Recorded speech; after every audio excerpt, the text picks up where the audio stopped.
கர்த்தருடைய பரிசுத்த நாமத்துக்கு மகிமை உண்டாவதாக. இன்றைக்கான வசனம் ஆதியாகமம் 8ஆம் அதிகாரம் அதற்கு 1ஆம் வசனத்தை வாசிப்போம். தேவன் நோவாவையும் அவனோடைய பேழையில் இருந்த சகல காட்டு மிருகங்களையும் சகல நாட்டு மிருகங்களையும் நினைத்தருளினார். தேவன் பூமியின் மேல் காற்றை வீச பண்ணினார். அப்பொழுது ஜலம் அமர்ந்தது. ஹல்லேலூயா. தேவன் நோவாவையும் அவனோடைய இருந்த மிருகங்களையும் ஆண்டவர் என்ன பண்ணி வச்சிருந்தாரு? பேழைக்குள்ள இருக்க வச்சிருந்தாரு. வெளியில அவங்க விட்டா அந்த ஃப்ளட்டோட கூட சேர்ந்து அழிந்து போயிட போறாங்கன்னு சொல்லி ஆண்டவர் என்ன பண்றாரு? இவங்களை மட்டும் உள்ள அனுப்பி சேஃப்கார்ட் பண்ணி வச்சிருந்தார். ஹல்லேலூயா. இது எல்லாருக்கும் தெரிஞ்ச ஒரு விஷயம்தான். ஆனா எத்தனை நாட்கள் இவங்க அதுக்குள்ளே இருக்க முடியும்? நோவா ஒரு நீதியின் பாதையில வாழ்ந்த ஒரு மனிதன். அதனால் நோவாவையும் நோவாவுடைய சந்ததியும் காப்பாற்ற வேண்டும், நோவா வளர்த்த மிருகங்களையும் காப்பாற்ற வேண்டும் என்று சொல்லி ஆண்டவர் அழகாக உள்ள வைத்திருந்தார். ஆனாலும் நோவாவை வெளியில அனுப்பணும். பேழைக்குள்ளே இருக்க முடியுமா? பேழைக்குள்ளே எத்தனை காலம் இருக்க முடியும்? ஹல்லேலூயா. அவங்க சந்ததி பழுகி பெருகணும், ஃபெசிலிட்டிஸ் வெளில வந்தாதான் அவங்க எல்லாமே அனுபவிக்க முடியும். ஆண்டவர் இந்த பூமியை உண்டு பண்ணியிருக்கிறார். இதை பழுகி பெருக வைக்க சொல்லி ஆண்டவர் ஆசீர்வதித்திருக்கிறார். அதே போல பூமியை பண்படுத்தவும் பூமியை ஆண்டு கொள்ளவும் நம்மளை படைத்திருக்கிறார். Dominion over all the creations. Hallelujah. இப்படியாக ஆண்டவர் வைத்திருக்கிறார். அதனால அதுக்குள்ள இருந்த ரொம்ப நாள் வச்சிருக்க முடியாது, வெளியில எடுத்தே ஆகணும். அப்போ ஆண்டவர் என்ன பண்ணுகிறார்? காற்றை வீச பண்ணி இந்த தண்ணீர் எல்லாம் ரிசைடட்னா என்ன? பின்வாங்கியது. ஹல்லேலூயா அப்படின்னு சொல்லலாம். பின்வாங்கியது. அந்த ஃப்ளட் வெள்ளம் போல எல்லாம் பெய்து கொண்டிருந்த காரியம் எல்லாம் நின்று போய், ஜலம் எல்லாம் நின்று போய் அது பின்வாங்கியது. ஹல்லேலூயா. ஆண்டவர் அந்த கட்டளையிட்ட உடனே அந்த காற்று வீசப்பட்டது, பின்வாங்கியது. இது போன்றதான விஷயம் ஆண்டவர் செய்கிறார். இந்த வசனம் இன்னைக்கு எடுத்தது எதுக்கு எடுத்திருக்கோம்னா, பாருங்க, நீதியின் பாதையில நடக்கிற பிள்ளைகளுக்காக ஆண்டவர் எல்லா காரியங்களும் செய்கிறவர். நம்ம ஆண்டவர் விசுவாசிக்கிறது மெயின் வேலையா இருந்தாலும் வெறும் விசுவாசம் மட்டும் வச்சுட்டு நம்ம தப்பு மேல தப்பு செய்துட்டு இருக்கக்கூடாது. விசுவாசிக்கிற பிள்ளைகள் என்ன பண்ணணும்? ஆண்டவர் விசுவாசிக்கிற பிள்ளைகள் ஆண்டவர் போல நீதியின் பாதையில நடக்கணும். அதை விட்டுட்டு நான் எல்லா தப்பும் செய்வேன், நான் ஒரு பெயர் கிறிஸ்தவலா இருப்பேன், சும்மா ஆண்டவரை விசுவாசிக்கிறேன்னு மட்டும் சொல்லிட்டு இருப்பேன், ஆனால் மற்றது எதுவுமே நான் ஃபாலோ பண்ண மாட்டேன் அப்படின்னா ஆண்டவர் எப்படி நல்லது செய்ய முடியும்?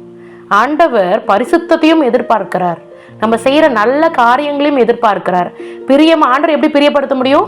நம்ம செய்யற நற்கிரியைகள்னாலதான். நற்கிரியைகள் ஒன் ஆஃப் த கனி, அதுவும் ஒரு ஆவியின் கனி. நமக்கு அந்த கனிகளை நம்ம இது பண்ணும் பொழுதுதான், நம்ம அந்த கனிகளை உடையவராக இருக்கும் பொழுதுதான் ஆண்டவர் நம்ம நீதியின் பிள்ளைகளா நம்ம ஆண்டவரோட பார்வையில ஆண்டவர் தெரியப்படுத்துவார். இந்த குழந்தை இவ்வளோ நல்ல குழந்தையா ஃபாலோ பண்ணுது, என்னை விசுவாசிக்குது, என்னை சேவிக்குது, எனக்கான காரியங்களை எப்படி செய்யுது, அதே போல் இந்த குழந்தை நல்ல காரியங்களை செய்யுது, பிறருக்காக ப்ரேயர் பண்ணுது, பிறருக்காக உதவி செய்யுது. இப்படியாக ஆண்டவருடைய பார்வையில் நம்ம பிரியமுள்ள பிள்ளைகளை நம்ம மாறும் பொழுது ஆண்டவர் நமக்கு யுத்தம் பண்ணுகிற தெய்வமாக இருக்கிறார். அப்படியே பேழைக்குள்ளே நோவா விட்டு வைக்க முடியாது. நோவா வெளியில் கொண்டுட்டு வரணும்.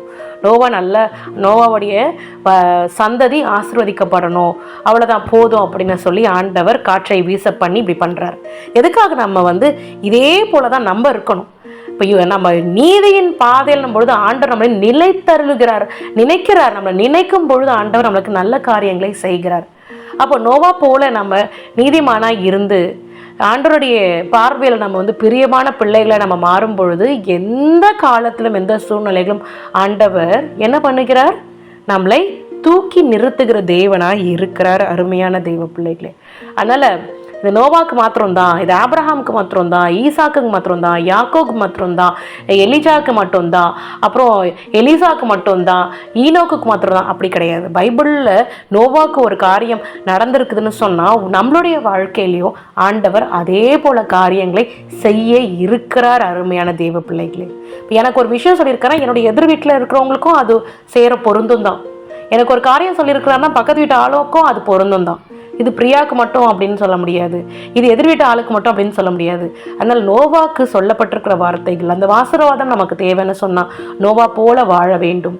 அதே போல முதல்ல ஃபார்மோஸ்ட் இம்பார்ட்டன்ட் கீழ்ப்படிதல். இந்த கீழ்ப்படிதல் ஆண்டவருக்கு முக்கியமான ஒரு விஷயம்.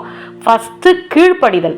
இந்த கீழ்ப்படிதல் இருந்தாலே மற்றது எல்லாமே சரியாயிடும். சரிங்களா?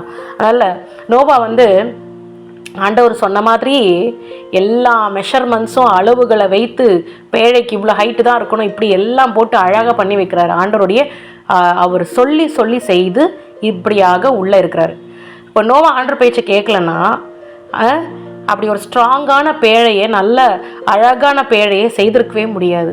அப்படி காற்று மழை வீசின அந்த இடத்துல ஜலப்பிரளயம் வந்தப்போ ஃபுல்லாக உள்ள தண்ணி என்டராக இருக்கும். ஆண்டவர் சொன்ன மாதிரி செய்யலைன்னா, இப்போ ஆண்டவர் உங்களுக்கு ஒரு நல்லது செய்யணும்னா நீங்கள் அவர் சொல்கிற பேச்சை கேட்டால் தான் அந்த நல்லதே பாசிபிள் ஆகும், நல்லதே நிறைவேறும். ஆண்டவர் சொல்கிறது எதுவுமே கேட்கலன்னா எப்படி ஒரு குழந்தை கோஆப்ரேட் பண்ணால் தான் நல்லது நடக்க முடியும்? அப்பா அம்மாவுக்கு கீழ்ப்படிஞ்சு கோஆப்ரேட் பண்ணும்பொழுது அந்த குழந்தை நல்ல காரியத்தை பார்க்க முடியும். நான் எதுக்குமே நான் கீழ்ப்படிய மாட்டேன், மனம் போன போக்கில் போவேன் அப்படின்னா எப்படி நல்லது நடக்கும்? நம்மளுடைய பங்கு மிக முக்கியமாக இருக்கிறது. நம்மளுடைய ஆசீர்வாதத்துக்கு நம்மளுடைய பங்கு மிக முக்கியமாக இருக்கிறது. அருமையான தெய்வ பிள்ளைகளே, சும்மா கடவுளை மட்டுமே நம்ம சொல்லிட்டு இருக்கக்கூடாது. எனக்கு கடவுள் இதெல்லாம் கொடுக்கணும், செஞ்சோம் அப்போ தான் நான் சர்ச்சுக்கு போவேன் வருவேன் இப்படியே பேசிகிட்டு இருக்கக்கூடாது. நம்மளுடைய பங்கு என்ன இருக்குது? நம்ம என்ன செஞ்சுருக்குறோம்? விட வேண்டியதை விட்டுருக்குறோமா? பிறருக்கு உதவி செஞ்சுருக்குமா? பிறருக்கு ஆண்டவர் குறித்து சொல்லியிருக்குமா? நல்ல பாதையில் நடக்க சொல்லியிருக்குமா? ஆண்டவரை குறித்து என்னென்னலாம் நம்ம ஆண்டவருக்காக என்னெல்லாம் பண்ணியிருக்கோம்? ஆண்டவர் நமக்காக எல்லாமே பண்ணுறாரு. நம்ம ஆண்டவருக்காக என்ன பண்ணியிருக்கோம்? உங்கள் கிட்டே யாருன்னா கேட்டால் என்ன பதில் சொல்வீங்க? நீங்கள் என்னப்பா செஞ்சுருக்கீங்க? ஆண்டவருக்காக நீங்கள் என்ன செஞ்சுருக்கீங்க? விட வேண்டிய சுபாவத்தையும் விடலை. ஆண்டவர் குறித்து 4 பேர்கிட்ட சொல்லியிருக்கீங்களா? அதுவும் கிடையாது. எதுவுமே பண்ணலன்னா எப்படிப்பா? அப்படின்னா என்ன பண்ண முடியும்? அதில் கர்த்தர் ஒரு மனிதனை ஆசிர்வதிக்கணும்னு சொன்னால் கீழ்ப்படிதல் மிக முக்கியமானது. அருமையான தெய்வ பிள்ளைகளே, நோவா கீழ்ப்படிந்தபடினால்தான் உயிரோடு காப்பாற்றப்பட்டார். பேழை, அருமையான பேழையை ரெடி பண்ணி தண்ணியே உள்ள என்டர் ஆகாதபடி ஆண்டவருடைய இன்ஸ்ட்ரக்ஷன் படி செய்ததுனால தான் திருப்பி ஆண்டவர் என்ன பண்ணார்? அழகாக நோவாவை வெளியில் கூட்டிகிட்டு வர்றதுக்காக இப்படியாக அந்த தண்ணீர்களை அமர பண்ணினார். அமர பண்ணி அவ்வளோதான். அதுக்கப்புறம் நோவாவுடைய சந்ததி பெருகிடுச்சு. இப்படி தான் நம்மளுடைய சந்ததி பெருக்கணும்னா கர்த்தருக்கு கீழ்ப்படியும் பொழுது ஆண்டவர் நம்ம மேலே பிரியமாக இருப்பாருங்க. எப்படி ஒரு நல்ல சொல் பேச்சு கேட்குற குழந்தை தான் அப்பா அம்மாவுடைய இதில் பிரியமான பிள்ளையாக எப்படி இருக்கும்? சொல்கிற பேச்சை கேட்குற பிள்ளை தானே பாசம் ஜாஸ்தி இருக்கும். அதே போல் தான் உலக பிரகாரமான காரியத்தில் இருக்கிற அப்பா அம்மாவுடைய விஷயத்துலேயே இப்படின்னா நித்திய காலமாய் நம்முடைய பரமபிதாவாகிய இருக்கிற கர்த்தருக்கு எவ்வளவாய் செவி கொடுக்கணும், எவ்வளவாய் ஆண்டவர் நோக்கி பார்க்கணும், எவ்வளவாய் ஆண்டவருக்கு கீழ்ப்படணும்னு நினச்சி பாருங்கள். நோவாவுடைய ஸ்டோரியை திங்க் பண்ணி பாருங்கள். நோவா செய்திருக்கிற காரியத்தை நினச்சி பாருங்கள். இதே போல் எத்தனையோ பிள்ளைகள், தேவ பிள்ளைகள் நம்ம வேதாகமத்தில் படிக்கிறோம். எல்லாருக்கும் அடிப்படை கீழ்ப்படிதல். இந்த கீழ்ப்படிதலும் விசுவாசமும் தான் நம்மளை தூக்கி நிறுத்தும். சரிங்களா? வேறு எதுவுமே தூக்கி நிறுத்தாது. கீழ்ப்படிதலும் விசுவாசமும் இருந்தால் ஆட்டோமேட்டிக்காக அன்பு எப்படி வரும்?